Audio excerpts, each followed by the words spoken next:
The wire snare had cut deep into the mother lynx's leg, turning her struggle into a slow, agonizing death in the dust of the Masai Mara. Beside her cooling body, a tiny 6-week-old cub hissed at the encroaching darkness, swatting at the air with paws the size of walnuts. He was starving, dehydrated, and defending a mother who could no longer protect him. Sarah Miller, a 29-year-old journalist from Chicago, watched from the back seat of the Land Rover. She had come to Kenya to document the statistics of poaching, maintaining a professional distance behind her camera lens. She had no pets, no children, and a reputation for being emotionally bulletproof. But as she watched that tiny, defiant creature fighting a hopeless battle against the inevitability of death, her objectivity shattered.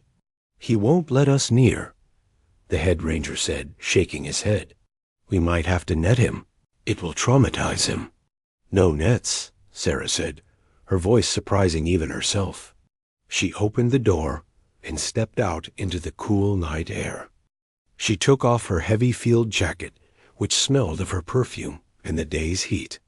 Ignoring the warnings of the rangers, she walked slowly toward the dying mother and the furious cub. She stopped 3 feet away and crouched down. She didn't look the cub in the eye. Instead, she gently tossed her jacket onto the grass near him. "It's okay," she whispered. "I've got you." The cub froze. He sniffed the air. The scent of the jacket was foreign, but it radiated warmth. Driven by instinct and the chilling cold of the night, he slowly crawled away from his mother's still body. He circled the jacket once, then collapsed into the folds of the fabric, burying his face in Sarah's scent. Sarah scooped him up, jacket and all. He didn't fight. He just shivered against her. She named him Leo. The transition to the sanctuary was a nightmare. For the first 48 hours, Leo was determined to die. He was placed in a specialized nursery, but he refused the bottle. He paced the small room endlessly, letting out high-pitched cries, the distress call of a lynx searching for its family. He was fading fast. His ribs were beginning to show, and his eyes were dull. "He is grieving," Dr. Emily Carter, the sanctuary veterinarian, told Sarah on the 3rd night. "He needs a mother's heartbeat. Without that rhythm, he feels he is already dead. If he doesn't eat tonight, we will lose him." Sarah looked at the frail creature shivering in the corner. She forgot about her deadlines. She forgot about hygiene protocols. She walked into the nursery, locked the door, and lay down on the cold concrete floor. She picked up the weak cub and placed him directly on her chest, skin to fur, right over her heart. "Listen," she whispered, stroking his ears. "Just listen." For a long moment, Leo remained tense. Then he felt it. Thump, thump, thump, thump. The steady, rhythmic vibration of a living heart. It mimicked the sensation of sleeping against his mother. Leo let out a long sigh. His tiny body went limp against Sarah. He nuzzled into her neck and began to purr, a sound like a small engine rumbling deep in his chest. When Sarah offered the bottle this time, he latched onto it and drank greedily. Sarah didn't leave the nursery that night, or the next. She called her station in Chicago and lied about logistical delays, extending her 3-week assignment to 6. She moved her cot into the animal nursery. For 6 weeks, Sarah Miller became a mother. They developed a language of their own. She learned that lynxes are the most anxious of the cats. They need constant reassurance. If she left the room to use the bathroom, Leo would scream until she returned.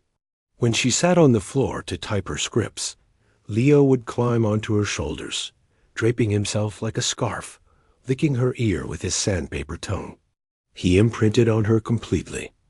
To Leo, this woman with the dark hair and the steady heartbeat was not a human.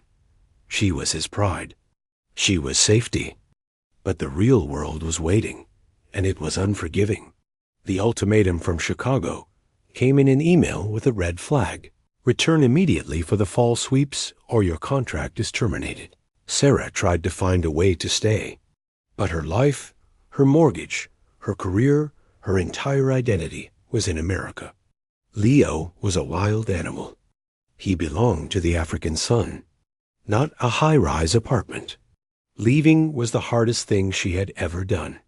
She packed her bags in the middle of the night to avoid a scene. She went to the nursery one last time. Leo was asleep, his belly rising and falling rhythmically. Sarah kissed the top of his head, inhaling his dusty, milky scent one last time. "Be brave, Leo," she choked out. She walked away before he could wake up. The flight back to the U.S. took 23 hours. Sarah cried for every single one of them, feeling a phantom weight missing from her chest. 5 years drifted by. Sarah Miller became a celebrated news anchor. She covered elections, wars, and galas. She was successful, wealthy, and admired. She was also completely hollow. She went on dates that went nowhere and bought a larger apartment that felt like a museum, not a home. Her only lifeline to reality were the monthly emails from Dr. Emily. "He is magnificent," the updates read. "He weighs 120 pounds now, the fastest runner in the sanctuary. But he is different." One email haunted Sarah's dreams. "He acts as an ambassador for visitors, but he is always searching. Whenever he hears an American accent or sees a woman with dark hair, he runs to the fence. He calls at them. He waits. He is not forgotten." In 2025, Sarah engineered her return. She pitched a documentary series on African conservation, securing the budget to fly back to Kenya. She didn't tell the staff she was coming to see him. She needed to know if it was real. She stood outside the main enclosure, hidden behind a jeep, watching him. Leo was lying on a termite mound 100 yards away. He was enormous, a sleek, lethal apex predator, looking nothing like the fuzzball she had nursed. Sarah stepped out from behind the jeep. She didn't wave. She just called out, using the specific high-pitched tone she used to use in the nursery. "Leo." The lynx's head snapped up instantly. "Leo." He didn't trot. He exploded into motion. He covered the 100 yards in seconds, a blur of gold. He slammed into the chain-link fence, not attacking, but desperate. He rubbed his face against the wire, pacing frantically back and forth, letting out a piercing call, call, call. Sarah fell to her knees on the other side of the fence, pressing her hands against the wire. Leo licked her fingers through the mesh. His eyes locked on hers. He remembered. Sarah knew the world needed to see this. She arranged a live broadcast segment from the Nairobi studios of the KBC, beamed directly to the morning news in New York. She instructed Dr. Emily, "Bring him to the studio, but don't tell the viewers or me when he's coming in." The broadcast began. Sarah stood behind the anchor desk, looking polished and professional. We often underestimate the memory of the wild. We think instinct overrides emotion. But sometimes love leaves a mark that biology cannot erase. The studio door opened. Dr. Emily walked in, holding a loose lead attached to a 120-pound lynx. Sarah heard the pause on the floor. She kept reading the teleprompter, her heart hammering. Then the sound filled the silent studio. "Call, call." Sarah stopped mid-sentence. She turned around. Leo stood 15 feet away. He froze, his amber eyes locking onto the woman in the blazer. He tilted his head. Then he yanked the leash out of Dr. Emily's hand. The crew gasped. Security flinched. Leo bounded across the studio floor. He didn't attack. He rose on his hind legs and wrapped his massive front paws around Sarah's shoulders, burying his face in her neck, nearly knocking her over. On live television, the professional facade crumbled. Sarah dropped her microphone and wrapped her arms around the predator, burying her face in his fur.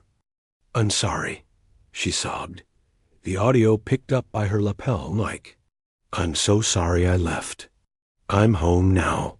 Leo's purr was so loud it sounded like thunder in the studio. He wouldn't let go, closing his eyes and resting his head where it had always belonged, right over her heart. 3 months later, Sarah Miller's resignation letter was on a desk in New York. She moved to Nairobi permanently, taking a job with the Conservation Trust. She lives in a small house on the sanctuary grounds. Every morning, she walks to the fence. Leo is always there waiting. And now he brings guests. He fathered a litter with a rescued female who passed away, and Sarah has taken over the role of grandmother. 2 clumsy cubs now waddle over to the fence with him. They know Sarah's scent, they know her voice, and they know that she belongs to them. The journalist had chased stories her whole life, but in the end, the only story that mattered was the one that brought her home.